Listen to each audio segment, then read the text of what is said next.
I'm Adam Grimes, and welcome to Module 4 of the Art and Science of Trading. So this is the first unit in this module, and we're going to do something that's a little bit different. We're now going to start looking at a specific trading pattern, and in subsequent modules we will look at other trading patterns. Everything we've done to date has been supportive, and it's been important background information, important theoretical information. Now, though, we start to talk about how we actually get in and out of the market. And also, just so you know, this module is going to go a little bit deeper into some quantitative tools and show some ways that we can pull patterns and tendencies out of markets and find out what works. It's going to be something we're going to spin out over several modules. So today, in this unit, why trade pullbacks? What is a pullback? We're going to look at some common variations of the pullback, how we can use pullbacks to read trend strength, and then I'm going to wrap this unit up with a sample trading plan, and we'll talk a little bit about your homework for this module, which is very important. So before we jump into the pullback, let's talk about patterns in general. I think we've talked a lot about patterns, but this is not how many people understand patterns. Most beginning traders, particularly beginning traders, just want patterns that tell them where to get in and out of the market. They want to know where to buy and sell. They want patterns that will give them some signal. Everybody's really focused on a signal. And this is not all bad, but what we're doing here is a little bit different. I don't think, and I think that this is a significantly different understanding. We don't trade patterns. And even though what may actually get us in and out of the market is a pattern we see in the market, on the chart, we're not trading that pattern. We're trading the underlying buying and selling imbalances, the convictions that create those patterns. So this is why when I started talking about charts, I was so careful to lay out the idea that the chart is just a representation. It's not actually the market. We also need to be aware that patterns fail. A pattern, now this is fine. There are plenty of patterns that may work less than half the time. And you might kind of be scratching your head and say, that's less than random. Why would you do something that works less than half the time? Couldn't you just do the other thing? You'll see. If you aren't aware of that, you will see how it makes sense. Patterns do fail. We need to be aware of that. And we can think a little bit about why they fail. One reason is, just as you know, markets are pretty random. There's a lot of randomness in the market. And even with the best pattern, it will fail sometimes. Patterns are just the tip of the spear. And I do also want to say that if you skipped here, if you're doing the course and the course is finished and you kind of clicked through everything and saw, okay, here's where he's starting to talk about trading patterns, I'll start here. No, please don't. Go back. Really go back and do, in fact, I think if you could only do one part of the course, I would probably do the part leading up to this, the part that you skipped rather than focusing on the patterns. So if you just jumped here, please go back. I do think that patterns, everything in trading is important. It's one of the problems with trading. People will say, what's the most important thing? And the reality is everything is important. There certainly is no one most important thing, but patterns are probably not even near the top of the list, believe it or not. So with that, let's talk about a specific pattern. As you very well know, trends tend to move in alternating patterns of with trend strength and retracement. This is the standard trend pattern that we have seen over and over and over in different variations. The pullback is simply a way to say, hey, this is how markets trend. Let me use this basic pattern of a market trend and figure out how to trade it. So as I've said here, we're seeking to capitalize on this fundamental element of price behavior. We also can use market structure to limit and define risk, and we'll talk about that when we look at where to put stops. You also need to be aware that there are a lot of names for these things, and particularly classical charting and different variations. People will make distinctions. Look at all the words on this page. People say a wedge or a pennant or a box, and they'll be very precise with the pictures of these and with the supposed differences. I do not think this is a valid approach. My belief, after seeing tens of thousands of these trades, is, and as a short-term trader, you will see many, many, many variations, these patterns. And I do believe that all of these variations are the same. All of these different shapes, it's not so significant because you can trade them the same way. What matters, and by the way, the market is very random, so there's a lot of variation just in the random noise. But what really matters is what the pattern is trying to do, the concept. What is the concept behind the pattern? And here we have a market that we think is trending, and we're going to trade within the fluctuations, the pauses, and those established trends. That's the idea behind the pullback. That's much more important than getting caught up in some ratio retrace, this leg or some ratio of the retracement or, exactly how the edges of the pattern look. Do they look like that or do they look like that? Are waiting for some candlestick pattern. You can do all of those things, but if you start there, I think you're in trouble. It's much more important to start with the concept, which is just that we're trading fluctuations and established trends. So simplifying, particularly technical trading, can get very arcane, very weird. And if we simplify things down to these basic elements, it can have very, very good results, very good effect on your trading results. The one thing to keep in mind as we start to look more at these specific trading patterns is just a reminder that every edge we have comes from an imbalance of buying and selling pressure. When a market is in relative balance, it moves pretty randomly. And in fact, it may move completely randomly. It's those points where the market is less than random that we have an edge. And you can see here, you've seen many examples like this, a market moving through, and you just did some extensive work on this, a market moving through these periods of relative balance, where as trend traders, we don't have a lot of reason to be involved in these markets, and then these periods of relative imbalance when the market trends. And now the irony of this is if you go through this unit and then you come back and look, you're going to find these particular trends are not particularly tradable with a pullback structure, but the concept here applies that we're moving from area of balance to another area of balance, and it's when we have that imbalance that we have potential opportunity. You've seen this before. It's going to be a little bit more important now.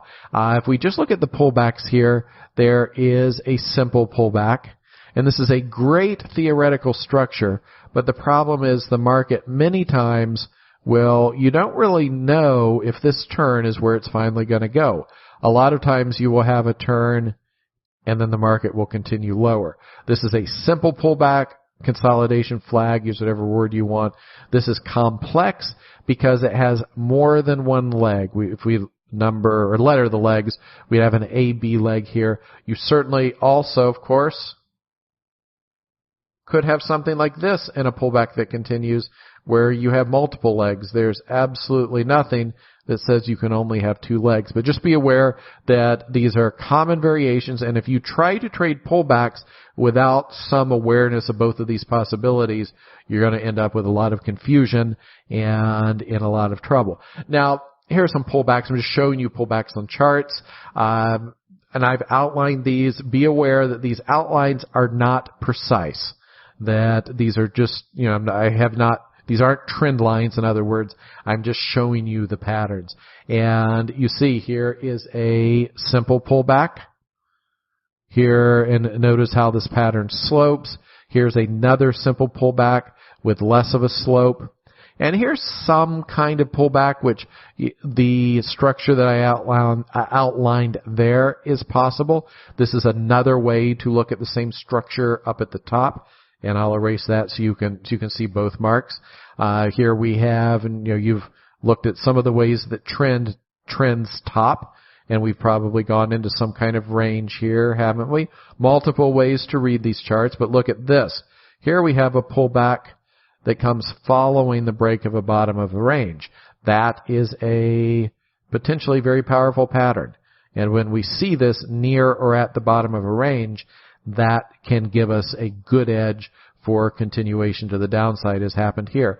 And here's another little pause. Now, without those marks, you might, or might not have seen all of those just by looking at the chart. But these are the types of patterns we will be looking at, we will be trading.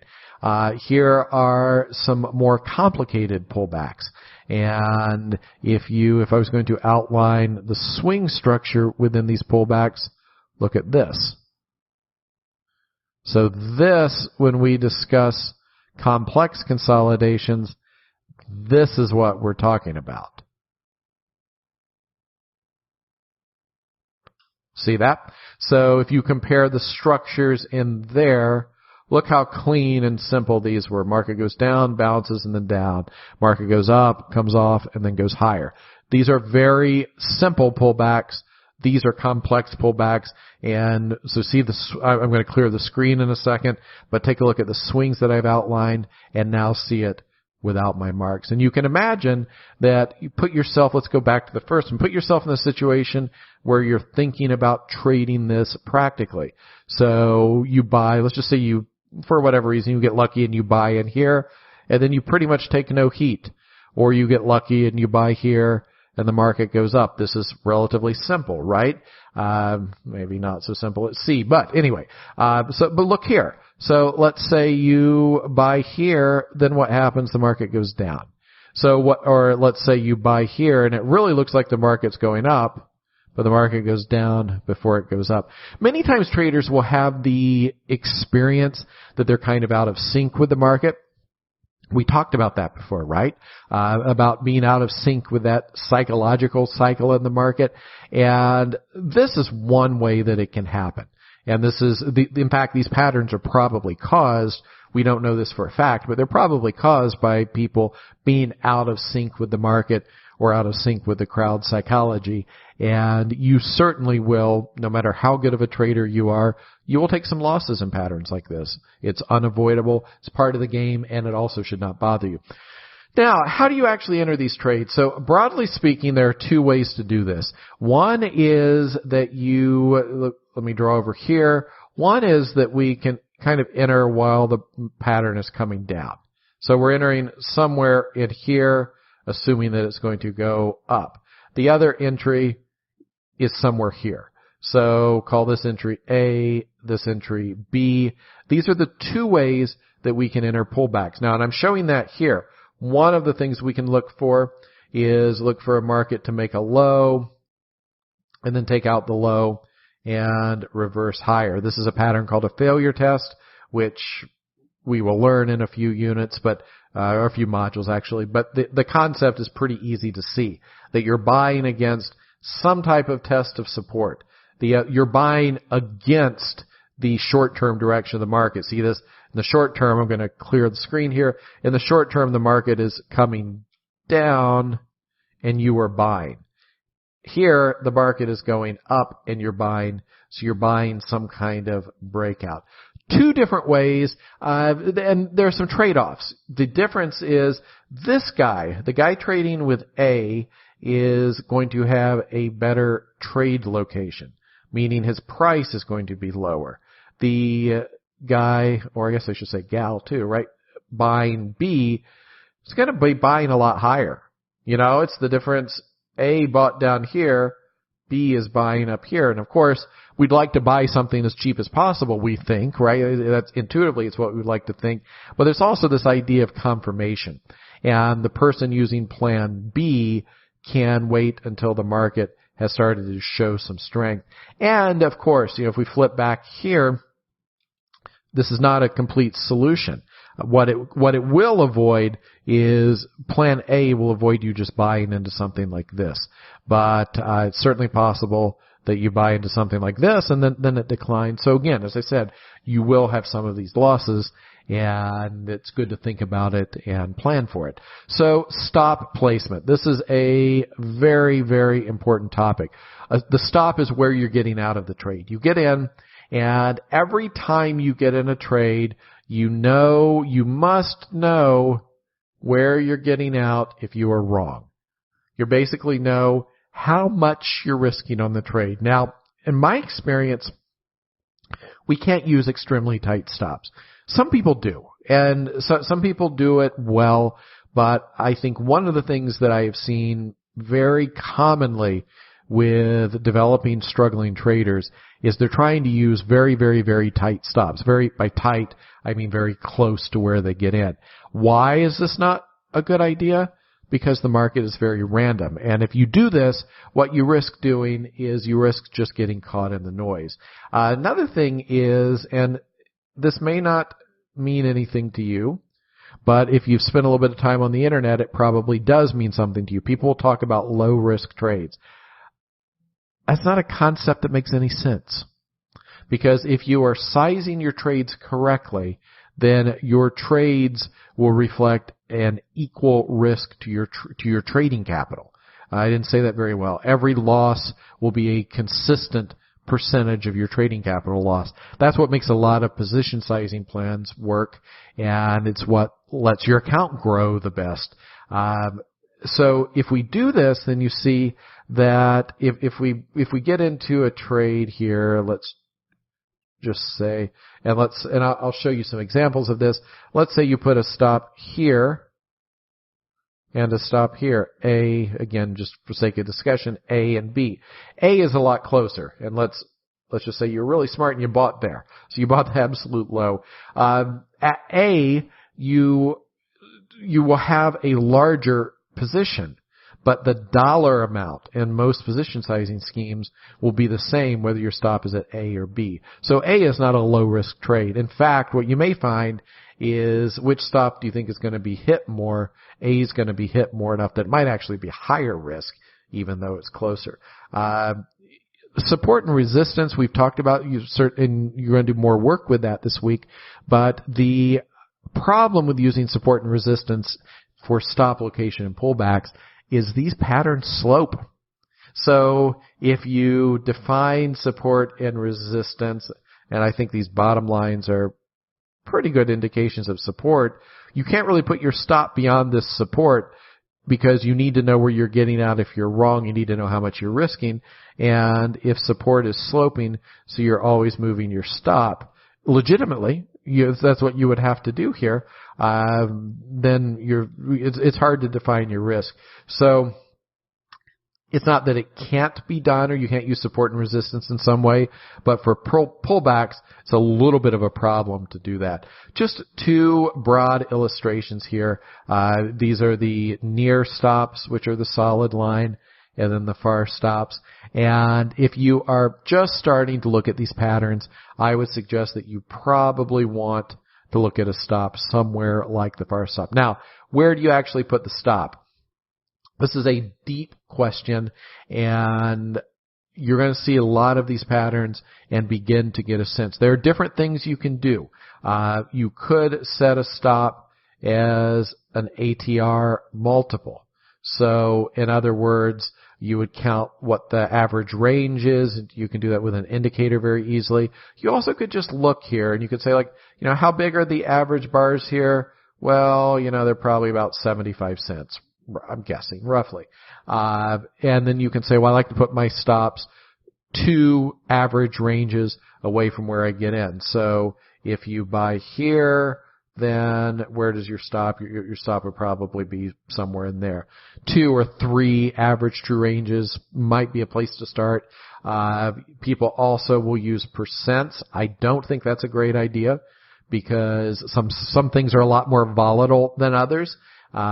Percent based is not a great one. There are other ways to measure volatility.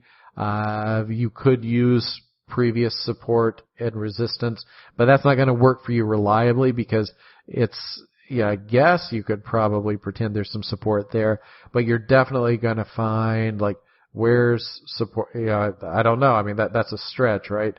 I think the first real support is if you're looking at a trade here, first real support back is probably somewhere there.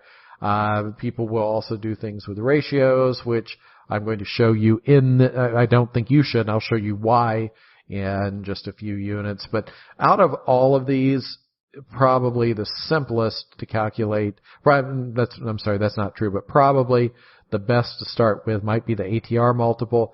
You also can just use your discretion. It's very hard to beat an experienced trader's eye. And in fact, all of the number crunching and learning and looking that I have done, I've not found a better way to place a stop than putting it where my eye intuitively says it goes. But of course, you need to see a lot of data before you get to that point. Now, some people will say that and they'll give you the idea, oh, you got to do this for years and years and years before you know what you're doing. No, you're going to have a pretty good sense of it here in a few days, and that sense will get better over a few weeks. It will get better over a few years, but I think you can do it effectively within a few weeks to a few months, and I'm going to give you the framework within which you can do that. Profit targets. So we get into a trade. Let's say we get in here. Our stop loss, I'll put a dotted line is here. The question is, do we have a profit target or not? Is there some place over the market if we're long or under if we're short where we should put a profit target? The trend following plan might say, hey, we're going to find a market that trends like this and we're just going to buy in every pullback. Well, there are some problems with this. First of all, let's say you buy whatever your units are, you buy 2 and then you buy 2 more. So eventually you end up with a very, very, very large position size, so that by the time the market does convince you that it fails, and by the way, you've seen a lot more data. You've seen a lot more structured data than many beginning traders see for a very, very long time. So you've now seen examples of trends ending like that, and you can imagine if you were on the wrong side of that, it would be unpleasant. Using profit targets will lead to more consistency. You could be in a situation where you actually had smaller profits, but they were more consistent. And for some people, that might be a more desirable thing. If you're going to use profit targets, I think there are 2 broad categories you can think about. One is a ratio of your risk. So trade here, stop here, buy here. This distance to your stop, we would call R. And then what we could do is reflect it overhead and have a 1R profit target. You bought, just to be clear, you bought here. Or, a 2R profit target or something like that. So you're looking at your profit as a percentage or a multiple of your initial risk. Another idea is to base it on market structure. Okay, so let's look at what that looks like. I'm going to outline these pullbacks. I'll erase this in a moment, but I just want to highlight so you see the pullbacks we're talking about. Okay, those 3 pullbacks. So if you buy a pullback in here, the previous pivot high, which we would also call a market structure high, is one very conservative profit target. That is a profit target for a pullback. Anytime you are buying into the pullback, the most conservative profit target is that, I guess if you have a very tight stop, maybe your 1R profit target would be more conservative, but typically the most conservative profit target is this previous swing high. So that's what I'm illustrating here with the arrows, and that is one way to use a profit target. There are other ways, but just something you should kind of start to think about. So managing trades, another big topic. We're hitting a lot of deep topics very quickly here, but one of the important things to understand about any pattern is to understand how that pattern fails when it does fail. And sometimes failures can offer good trades in the other direction. I think, frankly, it tends to be a little bit less true in pullbacks because many times our failed trades are simply becoming complex pullbacks. If we understand the pattern failure, many times we can see it happening, and this will sometimes allow us to limit losses. Ways that pullbacks fail. So you go into a pullback. I'll just actually draw these. And what we're expecting is this, right? This is what we want from a pullback. Well, what we get sometimes is a flat pullback. So you'll buy, and then the market will just go flat. This is a flat failure. One of the other failures is you'll buy, and a lot of times it will look good, and then you'll have sharp momentum against. And sometimes there's nothing you can do about that. Sometimes you can have tightened your stop, and then sometimes it will turn out to be a complex consolidation. I hope you're getting some idea. You can't get too upset about these things. If you don't understand how the market works, let's say you bought this, you got stopped out here, and then you watch this happen. This may be a very frustrating thing, but if you understand that this is going to represent some set of your pullback trades, it's not that bad. You certainly can handle it. And in fact, eventually, it won't even bother you at all. It won't even move the emotional needle. Another way that these pullbacks typically fail is a failure at that first profit target. So we'll go up and either touch it or go through or just come very close and then have some type of double top put in. But it's quite common to see a failure there. That looks like a little frowny face. Look at that. I completely meant to do that. Okay, so how do we find the best trades? Well, the probably most important thing with a pullback is we want to have some idea that the market is actually trending. The best pullbacks follow sharp with trend momentum. You will need to look at these things. These are, probably take notes on this. They do not come after climaxes. They tend to come earlier in trends. This is a little bit of a problem though, because if we look at a chart, a completed chart, okay, now we can see this was early in the trend. But if the edge of the chart is right here, is this early in the trend or late in the trend? We don't really know. We don't know at the time. And the best pullbacks will tend to generally, if you look at the length of this setup swing, the best pullbacks will tend to come about in the middle. Now, there's no precise level we're watching, but that's a good guideline. So now let's look at a sample trading plan. I'm going to show you one way to structure pullbacks. We're going to do this with the Keltner channels and a modified MACD, which you don't even really need that much. A long setup occurs after sharp momentum. How do we define that? Price goes through the upper Keltner channel and the MACD makes a significant new high. A long entry occurs when price pulls back near the EMA. You need to define that somehow. There are different ways you can do that, but the concept is near. And then we want to see the bar that hooks the MACD in the direction of the trend. We will not trade after a climax. That's important. And you know from your previous work what a climax typically looks like. Initial stop placement will be this is some discretion here, but I'm going to just say a point where the pullback is violated, basically where you no longer want the trade. And one good stop rule is to say we will never move in the direction of risk. So once you put your stop somewhere, for a long trade, you can't lower it. For a short trade, you can't raise it. Profit targets, take 1/3 of the position off at 1 and 2 times risk. And do watch for failure around the previous pivot high, which I'm calling the trend extreme here. And I'm going to show you some examples of this for day traders. Now you can do this on any market, any time frame, but we're looking at 10-minute S&P 500 futures. You're also going to see, so it's 24-hour data. We only want to trade, however, while the market is actually open. So we're looking at 9:30 to 1600 Eastern time. I'm only marking entries, trade management you will need to think about, and there are some other things you can do with this. Now, I recorded this course many years ago.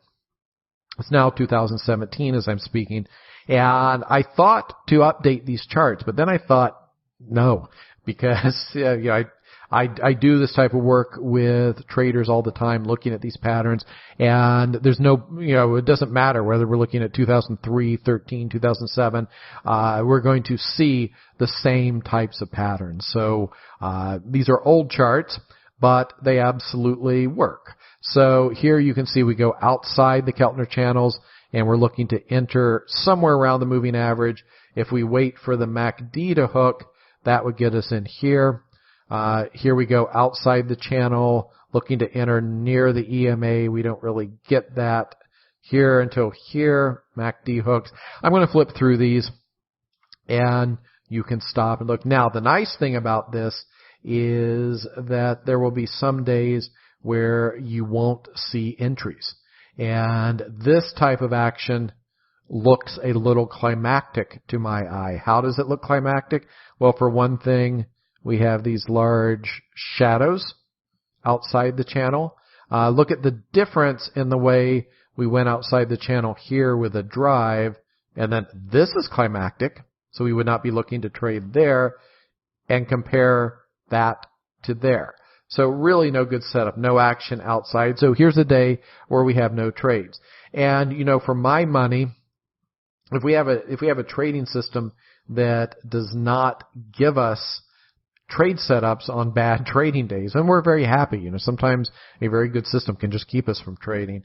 Here is a two-legged consolidation, and you go outside the channels, come back, wait for it to hook. This type of very wicky action, so you very well might have, and you can imagine, you'll see this if you do this yourself, you might have had some entries in here.